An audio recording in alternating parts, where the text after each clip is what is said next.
नमस्कार दोस्तों, स्वागत है आपका हमारे YouTube चैनल नॉलेज सिटी में। और आज हम लोग सिंप्लीफिकेशन करने वाले हैं। इससे पहले काफ़ी पार्ट कराए गए हैं, काफ़ी क्वेश्चन और बेसिक भी आपको कराए गए हैं। अगर आपने वो सभी वीडियोस नहीं देखा है तो प्लेलिस्ट में जाकर देख सकते हैं। प्लेलिस्ट में सभी वीडियो रखा हुआ है। तो चलिए आज का क्लास हम लोग स्टार्ट करते हैं। फटाफट आप लोग वीडियो को लाइक कर दीजिए। और आज हम लोग जहाँ तक पहले कर चुके हैं उससे आगे शुरू करते हैं। देखिए आज का पहला क्वेश्चन आपके स्क्रीन पर लग गया है। क्या कह रहा है, देखिए 5 कुर्सी तथा 2 मेज़ों का कुल मूल्य 2700 रुपया है। 2 कुर्सियों का मूल्य 1 मेज़ के मूल्य के बराबर है। 1 कुर्सी तथा 1 मेज़ का कुल मूल्य क्या होगा। चलिए इसको हम लोग कैसे करते हैं, आराम से समझिए। देखिए क्वेश्चन में क्या दिया हुआ है, 5 कुर्सी और 2 मेज़ का मूल्य 2700 है। तो 5 कुर्सी को हम लोग 5C लिख लेते हैं, प्लस 2 मेज़ को हम लोग 2M लिख लेते हैं। इन दोनों का मूल्य क्या है, 2700 रुपया है। एक पॉइंट दिया हुआ है कि 2 चेयर या 2 कुर्सी का मूल्य क्या है, 1 मेज़ के बराबर है। ठीक है, या इसको उल्टा कहे 1 मेज़ बराबर 2 कुर्सी। तो 2 मेज़ बराबर कितना हो जाएगा, 2 मेज़ बराबर हो जाएगा 4 कुर्सी। क्योंकि यहाँ पर दिया हुआ है 2 मेज़, इसको हम लोग कन्वर्ट कर लेंगे कुर्सी में। तो 2 मेज़ कन्वर्ट होगा कुर्सी में तो कितना हो जाएगा, 4 कुर्सी हो जाएगा। तो यहाँ पर हम लोग 2 मेज़ का जगह 4 कुर्सी लिख देते हैं, कोई दिक्कत नहीं होना चाहिए। 5C प्लस 2 मेज़ को हम लोग 4C लिख लेते हैं, 4 कुर्सी। इसका मूल्य कितना है, 2700 रुपया है। यहाँ तक किसी को कोई दिक्कत नहीं होना चाहिए। इसको मैं फिलहाल मिटा रहा हूँ। अब क्या होगा, 5C प्लस 4C कितना हो जाएगा, 9C हो जाएगा। और 9C का मूल्य हो गया 2700। 9 से काट दीजिए 2700 को, ये 300 बार में कट जाएगा। तो 1C का मूल्य कितना हो गया, 300 हो गया। कोई दिक्कत नहीं है, कुर्सी का मूल्य हम लोगों को मिल गया। अब क्या करेंगे हम लोग, 1 कुर्सी का मूल्य 300 हो गया। इसका मतलब क्या है, अगर क्वेश्चन में कहा था कि 1 मेज़ 2 कुर्सी के मूल्य के बराबर है, इसका मतलब क्या हो जाएगा, 1 मेज़ जो होगा, 1 मेज़ बराबर 2 चेयर है। और 1 चेयर का मूल्य कितना है, 300 है। तो 1 मेज़ का मूल्य कितना हो गया, 300 गुना 2, 300 गुना 2 बराबर कितना हो जाएगा, 600 मूल्य हो गया 1 मेज़ का। तो हम लोगों के पास क्या आ गया, कुर्सी का मूल्य आ गया, मेज का मूल्य आ गया। क्वेश्चन में क्या निकालने का रहा, 1 कुर्सी तथा 1 मेज का कुल मूल्य कितना हो जाएगा। तो 1 कुर्सी मतलब 1C प्लस 1M 1 मेज बराबर कितना होगा। कुर्सी का मूल्य कितना है, कुर्सी का मूल्य है 300 प्लस मेज का मूल्य है 600। इन दोनों को जोड़ दीजिए, क्या आ जाएगा आपके पास, 900 रुपया आ जाएगा 1 कुर्सी और 1 मेज का मूल्य। क्लियर है। आपका ऑप्शन नंबर बी इस क्वेश्चन के लिए बिल्कुल सही हो जाएगा। हम लोग चलते हैं नेक्स्ट क्वेश्चन में फटाफट, समय बर्बाद हम लोग बिल्कुल भी नहीं करेंगे। अगला क्वेश्चन देखिए क्या कह रहा है, 640 रुपये का कुल धन 1 रुपये, 5 रुपये तथा 10 रुपये के नोटों में है। यदि प्रत्येक प्रकार के नोट बराबर हों तो इस नोटों की संख्या कितनी होगी। ठीक है, ये आपको निकालना है, कितनी होगी नोटों की संख्या। कुल रुपया दिया हुआ कितना, 640 रुपया। हम लोग क्या करते हैं, प्रत्येक नोट की संख्या मान लेते हैं। प्रत्येक नोट की संख्या x मान लेते हैं। प्रत्येक नोट की संख्या बराबर x। तो हम लोगों ने क्या मान लिया, नोटों की संख्या मान लिया x। और रुपीज़ कौन कौन सा दिया हुआ है, 1 रुपया का दिया हुआ है, 5 रुपया का दिया हुआ है और 10 रुपया का दिया हुआ है। तो अगर इनका वैल्यू हम लोग रुपीज़ में निकालते हैं, वैल्यू निकालते हैं रुपीज़ में, तब क्या हो जाएगा, ये हो जाएगा 1 रुपया का है तो x हो जाएगा, 5 रुपया का है तो 5x हो जाएगा, और 10 रुपया का नोट है तो 10x हो जाएगा रुपीज़ में वैल्यू इनका। और इन सभी का योग कितना दिया हुआ है, x plus 5x plus 10x। इसका वैल्यू कितना दिया हुआ है, 640 रुपया दिया हुआ है रुपये में। इन तीनों को जोड़ दीजिए, क्या हो जाएगा, x और 5x 6x और 10x 16x हो जाएगा। इनका वैल्यू है 640। 16 से 640 काट दीजिए, 16 चौके 64 और 1 0। x का वैल्यू कितना आ गया, 40। और x हमने क्या माना था, x माना था हमने नोटों की संख्या। तो प्रत्येक नोटों की संख्या हो गई 40। x हमने माना था प्रत्येक नोटों की संख्या। तो नोटों का संख्या पूछा जा रहा है, प्रत्येक नोटों की संख्या बराबर है, ये भी क्वेश्चन में दिया हुआ है। ये आप लोग ध्यान से देख लीजिए, प्रत्येक नोट की संख्या क्या है, बराबर है। तो x 1 नोट का हो गया, प्रत्येक नोट हमने माना है यहाँ पे, ध्यान से देखिए। तो तीनों नोटों की संख्या कितना हो जाएगा, x plus x plus x क्या हो जाएगा, कुल नोट का संख्या आ जाएगा, क्या हो जाएगा, 40 प्लस 40 प्लस 40 बराबर 120 नोट हो जाएंगे टोटल इस क्वेश्चन में। राइट आंसर क्या हो जाएगा? Option number C 120 note. समझ में आ रहा है? चलिए हम लोग नेक्स्ट क्वेश्चन में चलते हैं। नेक्स्ट क्वेश्चन में देखिए क्या कह रहा है कि एक कक्षा प्रातः 10 बजे आरंभ होकर दोपहर बाद 1:27 तक चलती है। इस समय में 4 पीरियड होते हैं। हर पीरियड के बाद 5 मिनट का मध्यांतर दिया जाता है। प्रत्येक पीरियड का समय कितना है ये आपको बताना है। ठीक है, क्या क्या दिया हुआ है? सुबह शुरू कितना बजे होता है? सुबह शुरू होता है 10 बजे से और चलता कितना है? 1:27 तक। ठीक है, सुबह 10 बजे शुरू होता है और चलता है 1:27 तक। कितना देर तक चल रहा है क्लास चल रहा है 10 से 1 हो जाएगा 3 घंटा और ये 27 मिनट, 3 घंटा 27 मिनट का टाइम हो गया। अब क्या कह रहा है क्वेश्चन में? इस समय 4 पीरियड होते हैं और प्रत्येक पीरियड के बाद 5 मिनट का गैप होता है। आप ये बताइए कि अगर 4 पीरियड हो रहे हैं, पहला, दूसरा, तीसरा और चौथा, तो गैप कब कब होगा? पहले पीरियड के बाद एक बार गैप होगा, एक यहाँ पे हो गया। दूसरा और तीसरे के बाद एक गैप यहाँ पे होगा। तीसरा और चौथा के बाद एक गैप यहाँ पे होगा। इसका मतलब 3 बार ब्रेक हो रहा है और प्रत्येक गैप या प्रत्येक ब्रेक में कितना मिनट का टाइम दिया जा रहा है? 5 मिनट का। तो 1 2 3 कितना हो जाएगा? 5 × 3 हो जाएगा 15 मिनट। तो हम लोग इसमें क्या करेंगे? इसमें माइनस कर देंगे 15 मिनट। अब क्या आ जाएगा? 3 घंटा 12 मिनट। ठीक है, इतना देर हम लोगों का क्लास चलेगा और कितना चल रहा है? 4 पीरियड चल रहा है। इसको हम लोग मिनट में चेंज करते हैं। मिनट में चेंज करेंगे तो क्या हो जाएगा? ये 3 घंटा हो जाएगा 180 मिनट प्लस में ये 12 मिनट, कितना हो गया? 192 मिनट हो गया। और 4 पीरियड है तो 4 पीरियड के लिए हम लोग क्या करेंगे? इस 192 को 4 से कर देंगे भाग। क्या हो जाएगा? देखिए 4 चौके 16, 3 बचा, 4 8 32। तो एक पीरियड में कितना मिनट हो जाएगा? 48 मिनट हो जाएगा। और यही हम लोगों को निकालना था कि प्रत्येक पीरियड कितने देर का होता है, ये आपको निकालना है। तो इस क्वेश्चन के लिए ऑप्शन नंबर बी बिल्कुल सही हो जाएगा, 48 मिनट।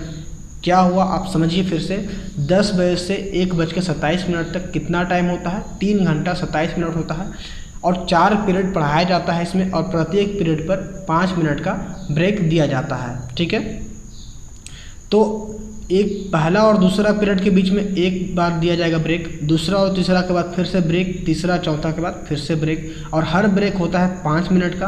तो 5 × 1 2 3 क्या हो जाएगा? 15 मिनट। 15 मिनट इसमें ब्रेक का माइनस कर दीजिए, जो बच गया वो पढ़ाई का समय हो जाएगा। 3 घंटा 12 मिनट पढ़ाया जाता है तो इसको हम लोग मिनट में चेंज कर लिए, क्या हो गया? 192 मिनट। और 4 पीरियड पढ़ाया जाता है, 4 से भाग दे देंगे तो क्या आ जाएगा? प्रत्येक पीरियड का समय आ जाएगा। हर पीरियड क्या होता है? 48 मिनट का होता है। आगे चलते हैं। अब आइए अगले क्वेश्चन में चलते हैं। क्या कह रहा है देखिए ध्यान से। पानी से भरे एक बर्तन का कुल भार 40 किलो है। पानी से आधा भरे हुए बर्तन का भार 30 किलोग्राम है। खाली बर्तन का भार कितना होगा ये आपको बताना है। देखिए इस क्वेश्चन को करना क्या है, इस क्वेश्चन को मैं सिर्फ समझाऊंगा, आपको बना करके नहीं दिखाऊंगा, सिर्फ समझना है। ये एक पानी का बर्तन है और जब ये पानी से पूरा भरा हुआ रहता है तब इसका वजन कितना होता है? जब ये पूरा भरा हुआ है तब इसका वजन है 40 kg। अब क्वेश्चन में क्या कर रहा है? आधे पानी से भरे हुए बर्तन का भार क्या है? 30 kg है। मतलब जब ये आधा भरा हुआ है, ठीक है, जब ये आधा भरा हुआ है तब इसका भार कितना है? 30 kg है। इसका मतलब क्या हुआ? आधा पानी का वजन कितना हो गया? आधा बर्तन पानी का वजन हो गया 10 kg। तभी तो ये आधा बर्तन पानी 10 kg और ये अभी दिया हुआ है 30 kg, बराबर क्या हो जाएगा? 40 kg। तो जब ये आधा बर्तन पानी का भार 10 kg है तो बाकी का आधा बर्तन पानी का भार कितना हो जाएगा? 10 kg। इसका मतलब टोटल पानी का वेट कितना हो गया? आधा में हो गया 10 kg, आधा में हो गया 10 kg। तो 10 × 2 पानी का भार कितना आ गया? 20 kg आ गया। और टोटल भार कितना दिया हुआ है? पानी प्लस बर्तन का भार दिया हुआ है 40 kg। हम लोग को निकालना क्या है? बर्तन का भार निकालना है। तो बर्तन बराबर क्या हो जाएगा? बर्तन का भार हो जाएगा 40 kg जो टोटल था, इसमें से माइनस कर देंगे पानी का वजन कितना है? 20। हमारा क्या आ जाएगा? बर्तन का भार आ जाएगा 20 kg। समझ में आ रहा है यहाँ पे? क्वेश्चन को बनाना नहीं है, बस समझना है। इसमें एक भी बार पेन नहीं लगाना है, बस मैं आपको समझा रहा हूँ। क्या दिया हुआ है फिर से समझिए। टोटल भार पानी के साथ दिया हुआ है 40 kg और आधा बर्तन पानी का भार कितना दिया हुआ है 30 kg। मतलब आधा बर्तन पानी का भार कितना होगा 10 kg हो जाएगा और बर्तन के साथ बाकी भार 30 kg है। तो जब आधा बर्तन पानी का भार 10 kg है तो बाकी का आधा बर्तन का भी भार कितना हो जाएगा पानी का 10 kg हो जाएगा। इसका मतलब पानी का भार आ गया हमारा 20 kg और टोटल भार कितना दिया हुआ है पानी और बर्तन का भार है 40 kg। 40 kg में से हम लोग पानी का भार हटा देंगे तो क्या बच जाएगा बर्तन का भार बच जाएगा और यही हम लोग को निकालने के दिया हुआ है। तो ऑप्शन नंबर सी इस क्वेश्चन के लिए बिल्कुल सही हो जाएगा। हम लोग चलते हैं नेक्स्ट क्वेश्चन में। इसमें कुछ था ही नहीं बताने के लिए। आइए अगले क्वेश्चन में चलते हैं। बहुत ही मज़ेदार क्वेश्चन है। क्या कह रहा है 20 पैसे तथा 25 पैसे के कुल 324 सिक्कों का मूल्य 71 रुपया है। इनमें 25 पैसे के सिक्के कितने हैं ये आपको बताना है। बहुत ही अच्छा क्वेश्चन है। देखिए क्या करेंगे हम लोग क्या करेंगे 25 पैसे का जो सिक्का है 25 पैसे का सिक्का इसको मान लेते हैं x। ठीक है 25 पैसे का सिक्का मान लेते हैं x। तो 20 पैसे का सिक्का हो जाएगा कितना 20 पैसे बराबर हो जाएगा। टोटल सिक्का है 324। टोटल सिक्का है 324। इसमें से माइनस कर देंगे x तो क्या आ जाएगा 20 पैसे का सिक्का आ जाएगा। x हमने माना क्या है 25 पैसे का सिक्का। चलिए अब इनको वैल्यू में लिखते हैं। वैल्यू में लिखेंगे तो क्या हो जाएगा। वैल्यू में देखिए x दिया हुआ है 25 पैसे का सिक्का और 25 पैसे का सिक्का 1 रुपये में कितना होगा तो 4 सिक्का होगा। प्लस करते हैं 20 पैसे का सिक्का और 20 पैसे का सिक्का हमने क्या लिया है 324 माइनस का x ये है 20 पैसे का सिक्का और 1 रुपये में 20 पैसे कितना होता है तो 5 सिक्का होगा 20 पैसे का। इनका मूल्य कितना दिया हुआ है 71 रुपया दिया हुआ है। यहाँ तक समझने में किसी को कोई दिक्कत नहीं होना चाहिए। अब क्या होगा इन दोनों का लेंगे एलसीएम। 4 और 5 का एलसीएम होता है 20। 4 से 20 को भाग देंगे 5 बार में जाएगा, ऊपर वाले से गुना होगा तो 5x हो जाएगा। प्लस 5 से 20 जाएगा 4 बार में, इन दोनों से गुना होगा क्या हो जाएगा 4 से गुना करेंगे तो 4 चौके 16, 4 दूना 8 और 1 9, 3 चौके 12, 1296 माइनस का 4x बराबर में क्या है 71।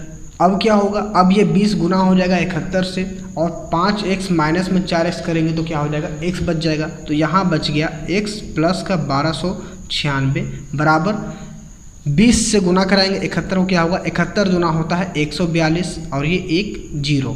अब क्या होगा ये 1296 प्लस में है बराबर के इस तरफ जाके माइनस हो जाएगा तो x बराबर क्या हो जाएगा 1420 माइनस का 1296 क्या हो जाएगा। यहाँ देखिए 10 से 6 जाएगा तो 4, यहाँ 1 है, 11 से 9 जाएगा तो 2 बचेगा, यहाँ 3 है, 3 में से 2 जाएगा तो 1 बच जाएगा। x का वैल्यू क्या आ गया हम लोग का x का वैल्यू आ गया 124 और x हमने क्या माना था 25 पैसे का सिक्का। निकालना क्या है इस क्वेश्चन में फिर से देख लीजिए 25 पैसे का सिक्का ही निकालना है। तो हम लोगों का 25 पैसे का सिक्का क्या आ गया 124। यही आपका आंसर हो गया।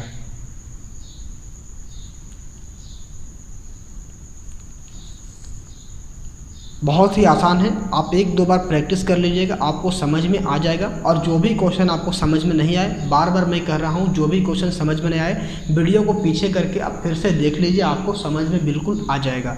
लेकिन आपको प्रैक्टिस तो करना ही पड़ेगा। चलते हैं नेक्स्ट क्वेश्चन में। अब आइए नेक्स्ट क्वेश्चन में क्या दिया हुआ है। एक मेंढक 9 मीटर गहरे सूखे कुएं में पड़ा है तथा बाहर निकलने का प्रयास करता है। कुएं की दीवारों में फिसलन होने के कारण क्या होता है कि प्रत्येक बार मेंढक 60 सेंटीमीटर की छलांग लगाता है तथा 30 सेंटीमीटर वापस फिसल जाता है। कुएं से बाहर निकलने हेतु उसे कितनी छलांगें लगानी होंगी। क्या होगा इस तरह का आपको देखिएगा तो बंदर वाला भी क्वेश्चन आता है। यहाँ फिलहाल क्या दिया हुआ है मेंढक दिया हुआ है। कैसे बनेगा आइए देखते हैं।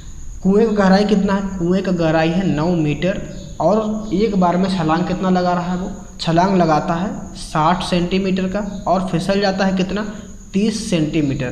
तो एक बार में फाइनल छलांग कितना हुआ, 60 में से 30 माइनस कर दीजिए, एक बार में छलांग लगा लिया वो 30 सेंटीमीटर का। अब 9 मीटर को हम लोग क्या करेंगे, यहाँ सेंटीमीटर में है तो हम लोग भी 9 मीटर को सेंटीमीटर में करेंगे। क्या हो जाएगा 9 गुना 100 सेंटीमीटर हो जाएगा, तो क्या हो जाएगा 900 सेंटीमीटर आपका गहरा हो गया। एक बार में क्या करता है, एक बार में वो 30 सेंटीमीटर उछलता है या छलांग लगाता है। ठीक है। तो छलांगों की कुल संख्या निकालने के लिए हम लोग क्या कर देंगे, हम लोग करेंगे 900 और बटे में ये वाला 30, क्योंकि एक बार में 30 सेंटीमीटर छलांग मार रहा है। इसको काट देंगे तो क्या होगा, 3 से ये कट जाएगा 30 बार में। तो छलांगों की कुल संख्या आ गया 30, लेकिन ये सही नहीं है, इसमें से एक हम लोग माइनस कर देंगे, आपका कुल छलांग आ जाएगा 29। अब हम आप लोग सोच रहे होंगे कि ये एक मैंने माइनस क्यों किया है। माइनस इसलिए किया है क्योंकि जब वो आखिरी बार छलांग मारेगा तो वो कुएं के ऊपर चला जाएगा, वो फिसलेगा नहीं, इसलिए हम लोग एक माइनस कर दे रहे हैं। अब इसको हम लोग प्रूव करते हैं। कैसे करेंगे, देखिए जब ये 29 बार छलांग मारता है और हर बार 30 सेंटीमीटर छलांग लगाता है, तब क्या होगा, ये हो जाएगा 9 तिया 27 और 3 दूना 6 और 2 8, 870 सेंटीमीटर ये छलांग लगाता है 29 बार में, ठीक है। लेकिन आखिरी बार क्या होगा, जब ये आखिरी बार छलांग लगाया होगा तो पूरा का पूरा 60 सेंटीमीटर छलांग लगाया होगा, इसमें वो कुआं के ऊपर चला गया होगा, तो क्या होगा, वापस वो नीचे नहीं गिरेगा, इसलिए आखिरी बार वाला हम लोग माइनस कर देते हैं, ठीक है।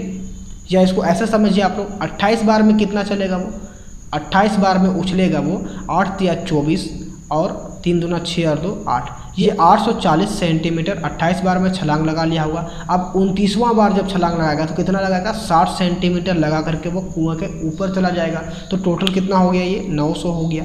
इतना ही तो गहरा था कुआं, जब वो कुआं के ऊपर चला ही गया तो वो फिसलेगा नहीं, इसीलिए हम लोग हर बार क्या करते हैं, एक माइनस कर देते हैं। समझ में आ रहा है। चलिए अगले क्वेश्चन में चलते हैं।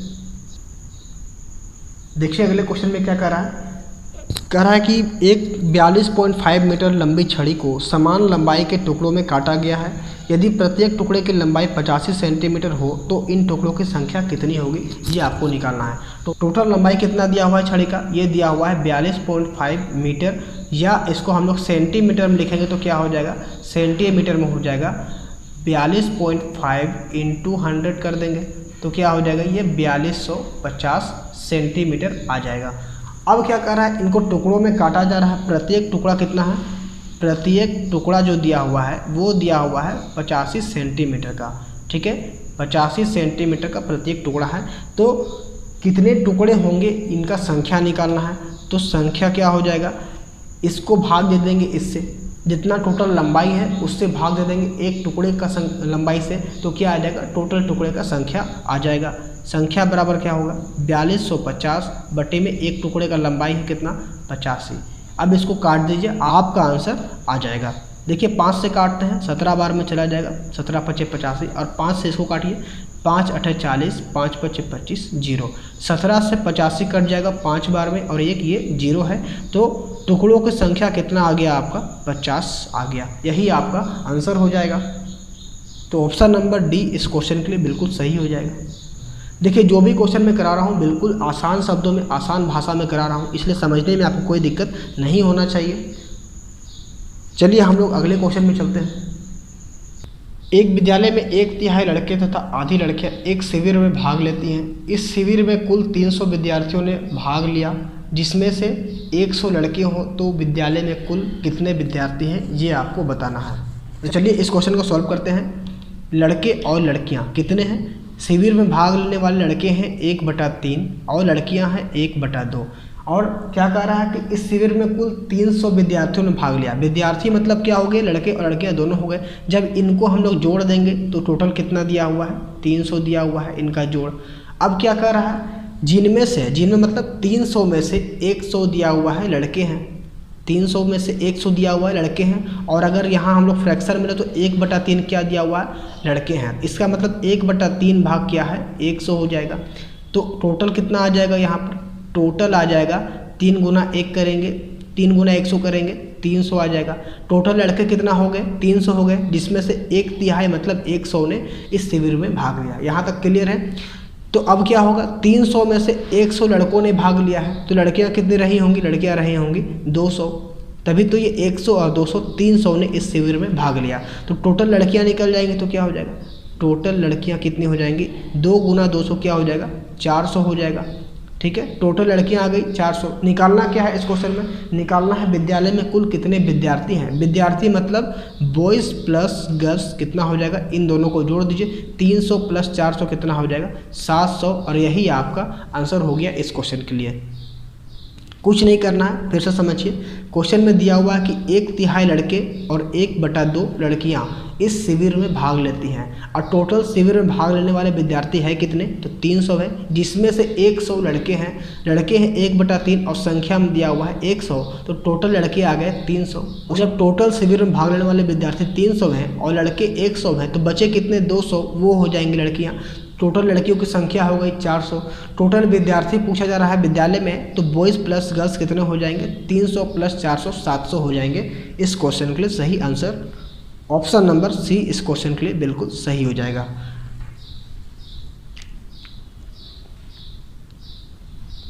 तो ये था आज का आखिरी क्वेश्चन और इस तरह से ये चैप्टर भी समाप्त हो गया है। अगर वीडियो आप लोगों को अच्छा लगा हो तो लाइक और शेयर ज़रूर कर दीजिए। हमारे चैनल पे अगर आप नए हैं तो चैनल को सब्सक्राइब कर दीजिए।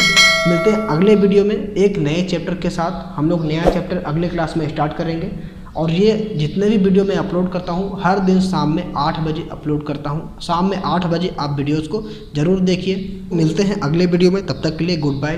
घर में रहिए, सुरक्षित रहिए।